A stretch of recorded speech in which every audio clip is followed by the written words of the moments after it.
Mga tanod kayo. Kayo dapat ang kaagapay ko sa pananatili ng peace and order dito sa atin. Pero kabaliktaran ang nangyari. Nawala lang ako ng ilang araw, nagkagulo na. Kapitana, ito kasi si Tulumi, binigyan ko na ng ulam, pero parang naghamon ng away. Ano bang mali sa sinabi ko? Eh, totoo namang walang kaasim-asim yung sinigang ng misis mo. Ano? Bawi mo sinabi mo. Ay, tumigil nga kayo, ha? Aray. Kapitana, Aray, tama na po. Huwag kayong papasok hanggat hindi nyo naayos yan. Opo.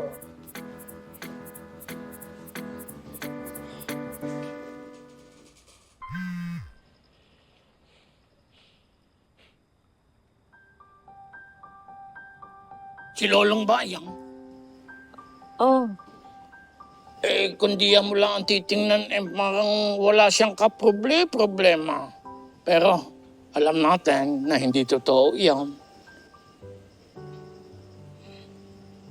walang humpay ang pag-aalala ko sa batang ito.